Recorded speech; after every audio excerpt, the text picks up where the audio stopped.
Nous allons aborder le premier principe de la thermodynamique. C'est un principe qui permet de faire un bilan d'énergie d'un système thermodynamique. On rappelle qu'un système isolé est un système qui n'échange ni matière ni énergie avec le milieu extérieur. Nous pouvons énoncer le premier principe de la thermodynamique à partir du premier postulat. L'énergie totale et la quantité de matière d'un système isolé sont constantes. Donc, quand l'énergie disparaît sous une forme, une quantité équivalente de l'énergie apparaît sous d'autres formes. Par exemple, une quantité de chaleur peut être à l'origine d'une production de travail. Et un travail peut engendrer de la chaleur. Donc, le premier principe de la thermodynamique est le principe de conservation de l'énergie. C'est-à-dire, on ne peut ni créer de l'énergie ni la détruire. On ne peut que la transformer. De même, nous pouvons énoncer le premier principe en utilisant le deuxième postulat.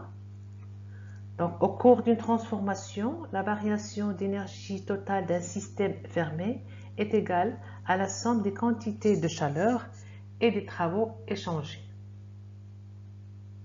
Donc, on aura delta ET est égal à Q plus W. Donc, pour un système thermodynamique, l'énergie totale est égale à la somme de l'énergie potentielle, l'énergie cinétique et l'énergie interne. Dans notre cas, le système est une réaction chimique. Donc, il est immobile et il s'effectue sans variation d'énergie cinétique ni d'énergie potentielle. Donc, on aura delta U est égal à Q plus W. Donc, pour une transformation finie, delta U est égal à W plus Q. Et pour une transformation infinitésimale, ça veut dire une transformation dont les états sont infiniment proches, on peut écrire DU est égal à delta Q plus delta W. U est une grandeur d'état, donc sa variation ne dépend pas du chemin suivi, mais de l'état initial et l'état final, alors que W et Q ne sont pas des grandeurs d'état. Donc, le premier principe peut être énoncé comme suit. Au cours de la transformation, la variation d'énergie interne d'un système est égale à la somme des travaux et des chaleurs échangées.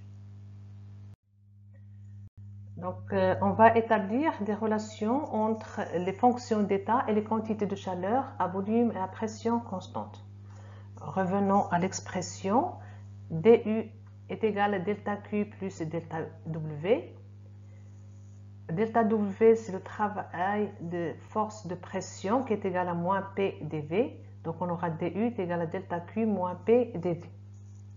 Et delta Q est égal à DU plus P dV.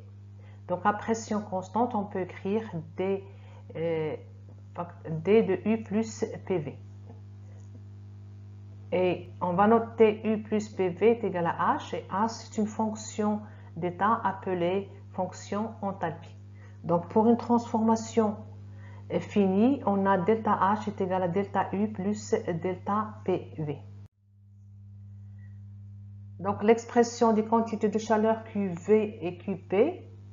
Donc, lorsqu'on a un échauffement ou un refroidissement changement d'état, ça veut dire qu'on a une chaleur sensible. Chaleur sensible parce qu'on a variation de la température. Échauffement ou refroidissement. Donc, on peut écrire DU est égal à delta Q moins P dV.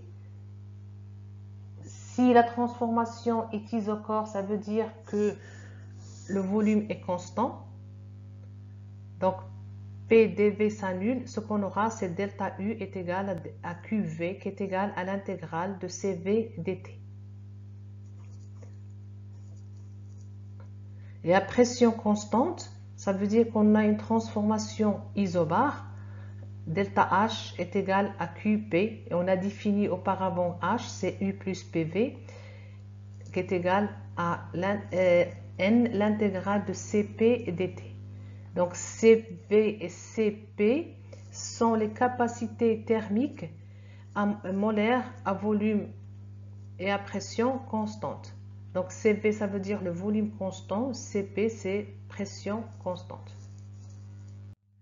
Pour exprimer les quantités de chaleur lors d'un changement d'état, on utilise la chaleur latente. Et la chaleur latente de changement d'état d'un corps pur est la quantité de chaleur nécessaire pour réaliser le changement d'état d'une mole de ce corps et qui se fait à la température de changement d'état. Par exemple, l'enthalpie de changement d'état, l'enthalpie de fusion de H2O qui se fait à la température de fusion, c'est le passage d'une mole de H2O solide à H2O liquide. Donc la quantité de chaleur nécessaire à la fusion d'une quantité de matière donnée, N, est QP qui est égal à N fois la chaleur latente de fusion, qu'on appelle généralement delta fusion H.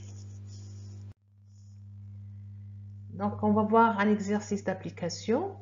Donc calculer la quantité de chaleur nécessaire à faire fondre 1 kg de glace.